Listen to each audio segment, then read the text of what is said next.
Hello everyone, welcome back to my YouTube channel. मैं हूं इरशाद और आप देख रहे हैं सुरनगर चैनल।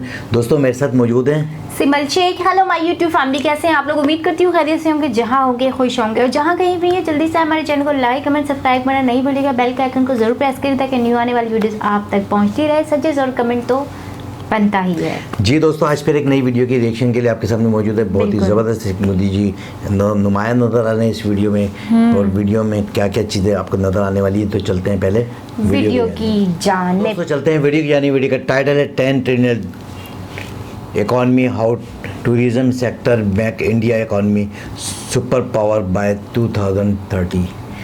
तो देखते हैं फ्यूचर में क्या क्या प्लानिंग। आज के समय घूमना फिरना किसे पसंद नहीं है। बचपन में जब समर वेकेशन होता था तो सभी बच्चे अपने नानी के घर जरूर से जाते थे। वहीं बड़े होने के बाद जिसको जितना फ्री टाइम मिलता है वो उस टाइम में कोई ना कोई टूर प्लान कर लेता है। पर क्या आपको पता है कि आपके घूमने फिरने से कितने देशों की इकॉनमी चलती है? आज के समय टूरिज्म इंडस्ट्री किसी भी देश की ग्रोथ के लिए एक बहुत इंपॉर्टेंट रोल प्ले करती है। पिछले 20 सालों में टूरिज्म इंडस्ट्री में बहुत फास्ट ग्रोथ देखने को मिली है, जिसके चलते आज के समय ग्लोबल टूरिज्म इंडस्ट्री की मार्केट साइज $10 ट्रिलियन की हो गई है। जी हाँ, $10 ट्रिलियन। आज के समय सबसे ज़्यादा international tourist France, Spain, USA, Italy, Turkey जैसे यूरोपियन और वेस्टर्न कंट्रीज में जाते हैं, जिसके चलते ये देश टूरिज्म से बहुत सारा पैसा कमाते हैं। आज के समय कई देशों की इकॉनमी तो टूरिज्म इंडस्ट्री पे ही निर्भर होती है। और ये चीज़ हमें पैंडेमिक के दौरान समझ में आई, जब ग्लोबल लॉकडाउन हुआ था उससे टूरिज्म इंडस्ट्री बंद हो गई थी, जिसके चलते कई देशों की इकॉनमी कोलैप्स हो गई थी। भारत के पड़ोसी देश श्रीलंका में भी यही देखने को मिला था। तो आज के समय टूरिज्म इंडस्ट्री देश की अर्थव्यवस्था में बहुत इंपॉर्टेंट रोल प्ले करती है। इसके अलावा टूरिज्म इंडस्ट्री सिर्फ देश की इकॉनमी ग्रोथ में हेल्प नहीं करती है, देश के ग्लोबल इन्फ्लुएंस को वर्ल्ड वाइड फैलाने में बहुत हेल्प करती है। आज के समय टूरिज्म किसी भी देश की सॉफ्ट पावर को बढ़ाने में बहुत हेल्प करता है। जैसे कि आज के समय K-pop, कोरियन ड्रामा बहुत फेमस हो रहे हैं, जिसके चलते साउथ कोरिया का टूरिज्म इंक्रीज हो रहा है। इसके अलावा टूरिज्म से देश की प्रॉपर इमेज क्रिएट होती है कि वो देश कल्चर वाइज कितना डायनामिक है या मॉन्यूमेंट वाइज कितना अच्छा है। इसके अलावा आज के समय अगर कोई फेमस ब्लॉगर किसी कंट्री में विजिट करता है और उसकी ओवरऑल जर्नी बहुत अच्छी होती है तो वो सोशल मीडिया में उस देश को प्रमोट करता है, जिसके चलते उस देश का टूरिज्म भी बढ़ता है और देश की इकॉनमी को भी फायदा पहुंचता है। भारत के टूरिज्म की बात करें तो भारत एक ऐसा देश है जिसका इतिहास हजारों साल पुराना है। भारत की विविधता और प्राकृतिक सुंदरता को देखने के लिए दुनिया भर के लोग भारत आते हैं। भारत के हर कोने में सुंदरता छुपी हुई है। भारत के पास डिफरेंट कल्चर्स हैं, फूड है, फेस्टिवल है, स्पिरिचुअल साइट्स हैं, हेरिटेज है, लैंडस्केप है, हिस्टोरिकल मॉन्यूमेंट्स है, सब कुछ है। कश्मीर से लेकर कन्याकुमारी तक भारत का हर राज्य किसी न किसी चीज के लिए फेमस है और इन्हीं चीजों को देखने के लिए हर साल करोड़ों विदेशी टूरिस्ट भारत आते हैं, जिससे भारत का टूरिज्म सेक्टर बढ़ता है, साथ में भारत की अर्थव्यवस्था को भी फायदा पहुंचता है। पिछले कुछ सालों में ये देखने को मिला है कि भारत का टूरिज्म सेक्टर बहुत तेजी से ग्रो कर रहा है। भारत के टूरिज्म को बढ़ाने के लिए भारत सरकार भी बहुत मेहनत कर रही है। योगा, आयुर्वेदा, इंडियन कल्चर को हर इंटरनेशनल फोरम में प्रमोट कर रही है, जैसे कि इस बार के G20 का मेन थीम वासुदेव कुटुंबकम है। इसके अलावा इंडिया को एक टूरिस्ट डेस्टिनेशन हब बनाने के लिए भारत सरकार टूरिज्म सेक्टर में इन्वेस्ट भी बहुत कर रही है। तो नमस्कार दोस्तों, स्वागत करते हैं आपका जाजीपुर हिंदी में। दोस्तों आज के इस वीडियो में हम बात करेंगे टूरिज्म सेक्टर के बारे में, टूरिज्म के GDP में कंट्रीब्यूशन के बारे में और भारत सरकार देश के टूरिज्म को बढ़ाने के लिए क्या क्या स्टेप ले रही है, इसके अलावा और भी बहुत कुछ। तो जानने के लिए जुड़े रहिए आप इस वीडियो के साथ। दोस्तों मैं ऐसे ही इंफॉर्मेटिव वीडियो बनाता हूँ, तो अगर आपको इन्फॉर्मेशनल वीडियो देखना पसंद है तो आप इस चैनल को सब्सक्राइब कीजिए, इससे मुझे बहुत सपोर्ट मिलेगा। देखो जैसे जैसे भारत में लोगों की इनकम बढ़ रही है, भारत के साथ साथ विदेश भी घूमने जा रहे हैं, पर अक्सर हमें ये देखने को मिला है कि ट्रैवल करते वक्त काफ़ी बार कई प्रॉब्लम फेस करनी पड़ती है, जैसे कि luggage loss, sickness, passport loss. तो इन प्रॉब्लम से छुटकारा पाने के लिए ट्रैवल इंश्योरेंस आपकी मदद करता है और कई देशों में तो अब ट्रैवल करने के लिए ट्रैवल इंश्योरेंस मैंडेटरी भी है। ट्रैवल इंश्योरेंस आपको ट्रैवल ट्रिप्स के दौरान कवरेज प्रोवाइड करता है ताकि आपको ट्रैवल करने में कोई प्रॉब्लम ना आए और आपको सबसे अच्छा ट्रैवल इंश्योरेंस पॉलिसी बाजार पे मिलेगा। पॉलिसी बाजार भारत की नंबर 1 ऑनलाइन इंश्योरेंस कंपनी है। पॉलिसी बाजार से आप सिर्फ 50 रुपये पर डे का ट्रैवल इंश्योरेंस ले सकते हैं और इसमें 200 कंट्रीज कवर्ड होंगी। साथ में आपको medical expense, loss of baggage, passport loss, trip cancellation का बेनिफिट भी मिलेगा। पॉलिसी बाजार से ट्रैवल इंश्योरेंस लेने से आपको सबसे बड़ा फायदा ये मिलता है कि आप पॉलिसी बाजार में डिफरेंट कंपनीज की पॉलिसीज़ को कंपेयर कर सकते हैं और साथ में आपको पॉलिसी पे डिस्काउंट भी मिलेगा। इसके अलावा 24/7 क्लेम असिस्टेंस की भी फैसिलिटी अवेलेबल है। तो किसी एजेंट से पॉलिसी लेने से अच्छा है कि पॉलिसी बाजार से डिस्काउंट रेट पे आप पॉलिसी लें। और अब तो पॉलिसी बाजार के रिप्रेजेंटेटिव आपके घर पे आके आपको प्लान चूज़ करने में, डॉक्यूमेंटेशन करने में और क्लेम में भी आपकी मदद करेंगे। तो लिंक डिस्क्रिप्शन में दी गई है। आप पॉलिसी बाजार से ट्रैवल इंश्योरेंस लेके अपनी ट्रैवलिंग को सिक्योर करना मत भूलना। भारत के टूरिज्म इंडस्ट्री की बात करें तो इंडिया की जीडीपी में टूरिज्म इंडस्ट्री का शेयर 7% है और एम्प्लॉयमेंट में 8% है।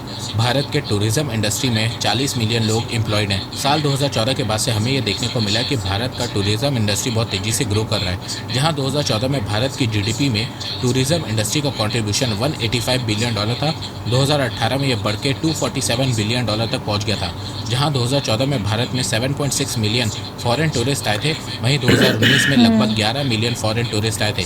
पर पेंडेमिक के चलते 2020 से 2022 तक ग्लोबल टूरिज्म इंडस्ट्री इफेक्ट हुई थी, जिसके चलते भारत का टूरिज्म सेक्टर भी इफेक्ट हुआ था। पर 2022 से भारत की टूरिज्म इंडस्ट्री वापस से रिवाइव होना शुरू हो गई है। 2022 में भारत में 6.2 मिलियन फॉरेन टूरिस्ट आए थे, जो 2019 के मुकाबले तो कम थे, पर 2023 में भारत में फॉरेन टूरिस्ट में 106% का राइज देखने को मिला है। उम्मीद लगाई जा रही है कि 2023 में भारत में 13 मिलियन फॉरेन टूरिस्ट आएंगे, क्योंकि इस साल भारत G20 को होस्ट कर रहा है, जिससे भारत का टूरिज्म सेक्टर बहुत बूस्ट होगा। इसके अलावा पेंडेमिक के चलते टूरिज्म इंडस्ट्री का कॉन्ट्रीब्यूशन भारत की जीडीपी में कम हुआ था, वो अब वापस से बढ़ने लगा है। इसके अलावा भारत की रैंकिंग भी travel and tourism competitive index में बेटर हो जाएगी। इस समय भारत की rank travel and tourism competitiveness index 2021 के अनुसार 140 कंट्रीज़ में से 54 है। पेंडेमिक से पहले इंडिया की रैंक 34 थी, पर इस समय भारत की जो 54 वाली रैंक है वो 2021 के अनुसार पे है। 2023 में जब रैंकिंग वापस से अपडेट होगी तो भारत की रैंक भी कम हो जाएगी। ऐसा इसलिए क्योंकि इस साल भारत G20 को होस्ट कर रहा है। इसके अलावा देखा जाए तो टूरिज्म सेक्टर से इंडिया के फॉरेन रिजर्व को भी बहुत फ़ायदा पहुंचता है। भारत के पास फॉरेन करेंसी आती है, जिससे भारत का फॉरेन रिजर्व बढ़ता है। जहां 1997 में भारत ने टूरिज्म से $2.8 बिलियन का फॉरेन रिजर्व अर्न किया था, वहीं 2017 में यह बढ़ के $27 बिलियन पहुँच गया था और उम्मीद लगाई जा रही है कि 2023 में ये $30 बिलियन को क्रॉस कर जाएगा। इसके अलावा भारत के टूरिज्म इंडस्ट्री को जितना फ़ायदा फॉरेन टूरिस्ट से होता है, उससे कहीं ज़्यादा फायदा डोमेस्टिक टूरिस्ट यानी कि उन इंडियन टूरिस्ट से होता है जो भारत में ही घूमते हैं। 2022 में डोमेस्टिक टूरिस्ट ने इंडिया में 12.3 लाख करोड़ रुपीस खर्च किए थे, वहीं इंटरनेशनल टूरिस्ट ने सिर्फ 1.6 लाख करोड़ रुपीस खर्च किए थे। इस साल 2023 में उम्मीद लगाई जा रही है कि डोमेस्टिक टूरिस्ट इंडिया में 12.6 लाख करोड़ रुपीस खर्च करेंगे और इंटरनेशनल टूरिस्ट 2 लाख करोड़ रुपए खर्च करेंगे। और नेक्स्ट 10 ईयर्स में इंडिया में domestic tourist 28.7 lakh crore rupees खर्च करेंगे, वहीं international tourist 4.1 lakh crore rupees खर्च करेंगे। अब आप लोग सोच रहे होंगे कि डोमेस्टिक टूरिस्ट इतना पैसा कैसे खर्च करेंगे। तो देखो, भारत की पर कैपिटा हर साल बढ़ रही है, भारत में मिडिल क्लास बढ़ रहा है, लोगों की इनकम बढ़ रही है, जिससे लोगों की स्पेंडिंग पावर बढ़ रही है और इससे भारत में डोमेस्टिक टूरिस्ट के नंबर भी बढ़ रहे हैं, जो अपनी ट्रैवलिंग के दौरान अच्छा खासा पैसा खर्च करते हैं। इसके अलावा फ्यूचर में भारत के टूरिज्म इंडस्ट्री की ग्रोथ में टेम्पल टूरिज्म भी बहुत इंपॉर्टेंट रोल प्ले करने वाला है। ऐसा इसलिए क्योंकि भारत के टूरिज्म में 60% share religious and spiritual tourism का है। भारत में बड़ी मात्रा में लोग रिलीजियस एंड स्पिरिचुअल टूर करते हैं। According to ministry of tourism 2022 के अनुसार 14.33 करोड़ इंडियन टूरिस्ट और 64 लाख फॉरेन टूरिस्ट भारत में रिलीजियस प्लेसेस में घूमने आए थे, जिससे रिलीजियस टूरिज्म से 2022 में 1.34 लाख करोड़ रुपीस की अर्निंग हुई थी। भारत में स्पिरिचुअल टूरिज्म बहुत तेज़ी से बढ़ रहा है। 2023 में अनुमान लगाया गया है कि 70% इंडियन ट्रैवलर्स स्पिरिचुअल टूर करेंगे। भारत में टेम्पल टूरिज्म को बूस्ट करने के लिए भारत सरकार बहुत काम कर रही है, जैसे कि भारत के कुछ स्टेट जैसे कि उत्तर प्रदेश, उत्तराखंड, तमिलनाडु, ओडिशा, गुजरात, पंजाब, झारखंड, मध्य प्रदेश में बहुत सारे पुराने और फेमस रिलीजियस टेम्पल हैं, तो इन जगह पे इंफ्रास्ट्रक्चर को बेटर कर रही है। जैसे कि पहले वाराणसी में पुअर इंफ्रास्ट्रक्चर के चलते काशी विश्वनाथ के दर्शन के लिए सिर्फ साल भर में 80 लाख लोग आते थे, पर जब से काशी विश्वनाथ कॉरिडोर बना है, साल भर में 7 करोड़ लोग दर्शन के लिए आ रहे हैं। इसी तरह पहले केदारनाथ में हर साल सिर्फ 4 से 5 लाख लोग ही दर्शन करने के लिए जाते थे, पर जब से केदार घाटी की रिकंस्ट्रक्शन हुई है, तब से अब एक साल में 15 लाख डिवोटीज केदारनाथ जाते हैं। इसी तरह अयोध्या में राम मंदिर के साथ साथ 40 टूरिस्ट स्पॉट को आइडेंटिफाई किया गया है, जिससे अयोध्या का टूरिज्म बढ़ सके। इसके अलावा स्पिरिचुअल टूरिज्म को बढ़ाने के लिए भारत सरकार ने प्रसाद स्कीम 2015 में लॉन्च की थी। इस स्कीम के तहत भारत सरकार 25 स्टेट की 41 रिलीजियस साइट को डेवलप कर रही है। इसके अलावा भारत सरकार बुद्धिस्ट टूरिज्म को बूस्ट देने के लिए कई इनिशिएटिव ले रही है, जैसे कि भारत सरकार बुद्धा सर्किट बना रही है, जिसमें वो बुद्धा के सभी साइट को आपस में कनेक्ट करेगी, ताकि आसियान कंट्रीज, जापान, कोरिया से ज़्यादा फॉरेन टूरिस्ट भारत में आ सके। टेम्पल टूरिज्म के अलावा फ्यूचर में मेडिकल टूरिज्म भी भारत के टूरिज्म इंडस्ट्री की ग्रोथ में बहुत इंपॉर्टेंट रोल प्ले करने वाला है। मेडिकल टूरिज्म भारत का एक ग्रोइंग सेक्टर है। भारत में मेडिकल ट्रीटमेंट वेस्टर्न कंट्रीज के मुकाबले काफ़ी सस्ता होता है, जिसके चलते विदेशों से बहुत से लोग भारत में ट्रीटमेंट करवाने आते हैं। हर साल भारत में 2 मिलियन पेशेंट डिफरेंट रीजन से इलाज करवाने के लिए आते हैं, और इससे भारत का फॉरेन रिजर्व को भी $4 बिलियन का फायदा होता है। मेडिकल टूरिज्म का मार्केट साइज $7.4 बिलियन का है, और जिस तरीके से भारत में high quality health care service बढ़ रही है और साथ में गवर्नमेंट का सपोर्ट भी बढ़ रहा है, फ्यूचर में भारत का मेडिकल टूरिज्म भी तेजी से ग्रो करने वाला है। 2023 से 2029 के दौरान मेडिकल टूरिज्म एवरेज 19.2% से ग्रो करने वाला है, और 2029 तक इंडिया का मेडिकल टूरिज्म की मार्केट साइज $25 बिलियन के अराउंड हो जाएगी, और इंडिया मेडिकल टूरिज्म का लार्जेस्ट डेस्टिनेशन बन जाएगा। देखो, अगर भारत को अपनी टूरिज्म इंडस्ट्री को बढ़ाना है तो उसके लिए भारत को अपने इंफ्रास्ट्रक्चर को स्ट्रॉन्ग बनाना होगा, जिससे टूरिस्ट को एक प्लेस से दूसरे प्लेस जाने में आसानी हो सके। इसके अलावा मॉन्यूमेंट्स और ग्लोबल हेरिटेज साइट पे साफ सफाई रखनी होगी, जिससे इंटरनेशनल टूरिस्ट के सामने इंडिया की इमेज अच्छी जाएगी। इसके अलावा टूरिज्म सेक्टर को बूस्ट करने के लिए इंडियन गवर्नमेंट ने इनक्रेडिबल इंडिया और अतिथि देवो भव जैसी इनिशिएटिव पे भी फोकस कर रही है। इसके अलावा इंडियन गवर्नमेंट ने 2014 में ई वीज़ा फैसिलिटी भी लॉन्च की थी। इंडिया ने 180 देशों को ये सर्विस दी है कि अगर कोई भारत आना चाहता है तो वो वीज़ा के लिए ऑनलाइन भी अप्लाई कर सकता है।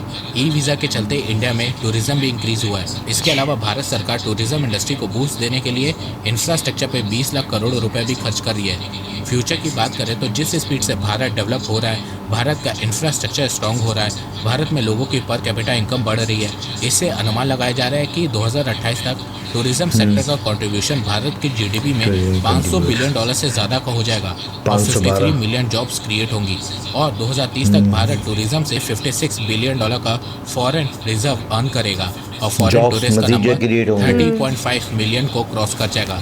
देखो, अगर भारत को $10 ट्रिलियन की इकॉनमी बनना है तो उसके लिए टूरिज्म सेक्टर का बहुत बड़ा योगदान होने वाला है, क्योंकि टूरिज्म सेक्टर एम्प्लॉयमेंट जनरेट करता है, फॉरेन रिजर्व को बढ़ाता है। इसके अलावा भारत में लोग सिर्फ घूमने के लिए नहीं आते हैं, हेल्थ के लिए भी आते हैं, तो उससे मेडिकल टूरिज्म भी बढ़ता है, जिससे ओवरऑल इंडियन इकॉनमी को ही फ़ायदा पहुंचता है। तो दोस्तों, आपको ये वीडियो कैसा लगा आप मुझे कमेंट सेक्शन में बताइए, और हाँ, आप पॉलिसी बाजार से ट्रैवल इंश्योरेंस लेना मत भूलिएगा, लिंक डिस्क्रिप्शन में दी गई है। तो दोस्तों, मुझे लगता है कि अब आपको सब समझ में आ गया होगा।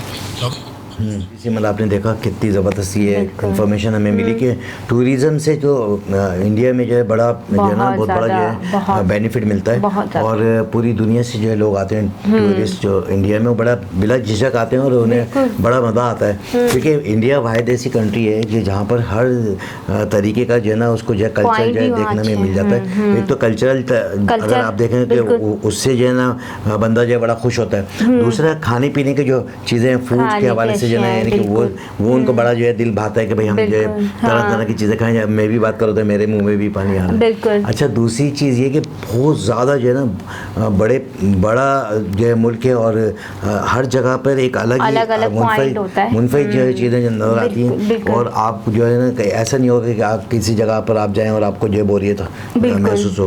अगर आप गोवा चले जाएँ तो वहाँ एक अलग ही सिस्टम आपको मिलेगा, शिमला चले जाएँ तो वो अलग पहाड़ियाँ, और फिर जो है ना रेलवे की जर्नी अगर आप करें तो रेलवे में जो है आपको जो बड़ा मज़ा आएगा कि तरह तरह की जो है मेट्रो आ गई है, बुलेट ट्रेन की तरफ ये लोग जा रहे हैं। फिर ये मुंबई और जो है दिल्ली और फिर पुणे, हैदराबाद, तो ये जितनी भी चीज़ें टूरिस्ट आते हैं तो ये चीज़ें देखने के लिए आते हैं। फिर सबसे जो मेन चीज़ है, उनके आने से जो बेनिफिट मिलता है वो बाहर की जो डॉलर आते हैं, उनकी जीडीपी में इजाफा होता है। फिर अच्छा, आज मैं इस वीडियो को देख के जो बड़ा हैरान हूँ सिमन के, हम तो बोलते हैं कि भाई टूरिज़्म को फ़रोग़ दे, टूरिस्ट आएंगे तो जो है ना फ़ायदा होगा, लेकिन इंडिया में जो लोग डोमेस्टिक जो सफ़र करते हैं, जो लोग रहते हैं, उन लोगों की वजह से जो है ना, अगर 2 लाख जो है ना अपना 2 बिलियन डॉलर आ रहे हैं टूरिज्म से, तो 12 बिलियन तो जो है ना उनके अपने डोमेस्टिक से आ रहे हैं। बड़ी बात है कि कितना ज्यादा वो लोग भी ट्रैवल करते हैं, ट्रैवल कर रहे हैं, फिरते हैं, कहीं टेंपल में जा रहे हैं यात्री के लिए, कहीं जो है ना अपना ट्रेन के जरिए जो सफर कर रहे हैं, पूरे ग्रुप जा रहे हैं, पूरी बसें भर के जा रही हैं, और हर आदमी माना खुश है, उनके काम चल रहे हैं, अपना एक हफ्ता काम करते हैं और एक हफ्ते में कोई प्लान कर लेते हैं कि हम घूमने जा रहे हैं, तो अपना खर्चा भी कर रहे हैं, खा रहे हैं, पी रहे हैं, बड़े एंजॉय कर रहे हैं। हमारे यहाँ नहीं है। जो सबसे बड़ा मसला ये है कि वहाँ इतनी महंगाई नहीं है, वहाँ पे खाना पीना भी आप देखें, अगर आप बाहर जाते हैं खाना पीना खाने भी तो बहुत सस्ता है। एक नॉर्मल आदमी की सैलरी कितनी होगी वहाँ पर? आई डोंट नो, लेकिन अभी परसों एक हफ्ते की बात है, मैं ऐसे ही जो है ना सर्च कर रही थी वेबसाइट्स ना, तो मुझे एक ना फिट वेयर मिल गया ना, तो फैशन फिट के नाम से था वो। अच्छा, उस पे सेल लगी हुई थी 550 के 3 पेयर्स चप्पलों की। मैंने कहा ये तो बहुत जबरदस्त सेल है, मैं घुस गई उसके पेज के अंदर। अच्छा, मैंने कुछ नहीं पढ़ा ऊपर क्या है क्या नहीं है, और मैं और मेरी बेटी हम दोनों डिटेली देख रहे हैं। अच्छा, ये कैप्चर किया, वो कैप्चर किया, 4-5 पिक्चर्स हमने कैप्चर किए और मैंने व्हाट्सएप पे सेंड किया। मैंने कहा ये मुझे ऑर्डर करना है, प्राइस वगैरह बता दे। तो उन्होंने पता है मुझे क्या किया, ओनली इंडिया, वो कह रहे सिर्फ ओनली इंडिया। और मैं मैसेज देख के फिर मैं पेज पे गई हूँ, फिर मैंने पेज पे देखा तो वो इंडिया का था। मैंने कहा कितनी सस्ती, यानी कि इतनी दूर से यहाँ लाना भी तो फिर वो हो जाएगा। वो तो एक अलग मैटर है। ये देखिए 550 के वहाँ 3 पेयर्स मिल रहे हैं और इतनी अच्छी क्वालिटी के, और यहाँ तो 2500 का एक पेयर मिलता है, या 3000 का या 4000 का एक पेयर मिलता है। बहुत महंगे, और वो इतनी क्वालिटी भी नहीं है, क्वालिटी भी नहीं है, आपको नहीं मिलेगी। ये वजह है कि इंडिया में इसलिए भी लोग ज़्यादा घूमने फिरने जाते हैं, खाने पीने चले जाते हैं बाहर। उनको मोमोज खाने हैं, वो बाहर चले गए, मोमोज खा के आ गए, उनको कुछ और खाना है, बाहर चले गए। यानी कि घर में पकाने से ज़्यादा बेहतर वो बाहर जाके खा लेते हैं। मैं ये देख रहा हूँ कि 2-2 महीने के लिए टूरिस्ट जो है ना आ जाते हैं और वहाँ पर रहते हैं, खाते हैं, होटलिंग करते हैं, उनको इतना महंगा नहीं पड़ता। अदर्स कंट्रीज जो है ना बड़ी महंगी पड़ती हैं। वैसे तो जो है ना लोग जो है तुर्की भी जाते हैं और श्रीलंका भी जाते हैं, तो और जो है अपना दुबई भी जाते हैं। दुबई जो है ना बहुत ज़्यादा महंगा पड़ता है, दुबई श्रीलंका बहुत महंगा पड़ता है, क्योंकि वहाँ डॉलर के रेट ज़्यादा हैं, फिर उनकी जो करेंसी वो जो है थोड़ी सी जो है ना आपकी रेट है। तो लेकिन इंडिया बड़े शौक से आते हैं और बड़ा इंजॉय करते हैं। हमारे यहाँ थोड़ा सा लम्हा फिक्री है कि यहाँ पर जो है ना हम टूरिज्म को इतना ज़्यादा फ़रोग दिया नहीं गया, और लोग आते भी थे तो पहले वो आ नहीं रहे, क्योंकि कोविड के बाद से तो कोई इतना ज़्यादा देखने में नहीं आई। और मैं ये कहता हूँ कि हमारे यहाँ भी जो है ना इतनी खूबसूरत जगह हैं। अगर आप नारायण का आंगन चले जाएं, या जो है ना अपना मरी चले जाएं, जहाँ पर आप गई थी वो एरिया जो है वो बहुत अच्छी जगह है। लेकिन बात है कि उसको हाईलाइट तो करें, इंट्रोड्यूस तो करवाएं, इंट्रोडक्शन तो करवाएं। या कराची में भी कितने अच्छे जो है पॉइंट हैं, लेकिन उसको भी जो है ना इंट्रोड्यूस नहीं करवाते और फिर खर्चा नहीं करते। तो अगर आप कोई पॉइंट्स ऐसे बनाए जाएँ तो यहाँ पर भी टूरिस्ट का जो है ना रुझान बड़े आते हैं, लेकिन वो इतना ज़्यादा स्टे नहीं करते, जल्दी में जो है बस वो निकल जाते हैं। बहरहाल बड़ा अच्छा लगा इस वीडियो को देख के, और जो जितनी तेज़ी से टूरिज़्म को जो है ना ये फ़रोग दे रहे हैं। और मज़ीद आपने देखा कि इस वीडियो में कि बताया कि भाई टेंपल भी जो है ना और मस्जिद जो है ना अच्छे खूबसूरत बना रहे हैं, और रास्ते इंफ्रास्ट्रक्चर को और ज़्यादा आसान किया जा रहा है, ताकि टूरिस्ट अगर आए तो उनको कोई दिक्कत पेश ना आए। तो और आपने देखा कि इनके लिटरेचर और इनकी जो फैसिलिटेट करते हैं वो जो है वेबसाइट बनाई हुई है, तो बंदा आने से पहले अपनी वेबसाइट जो है देख लेता है और उस पर जो है ना आगे उसको जो एक बहुत बड़ी सपोर्ट मिलती है।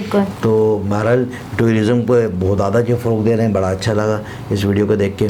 इस तरह ही होना चाहिए। हर कंट्री जो है अपने मुल्क में चाहती है कि टूरिज़्म जो है ज़्यादा हो, लेकिन इंडिया में मैं देख रहा हूँ कि ज़्यादा से ज़्यादा जो है टूरिस्ट जो है ना आते हैं। उसकी मेन जो वजूहत थी वो हमने बताई अपनी।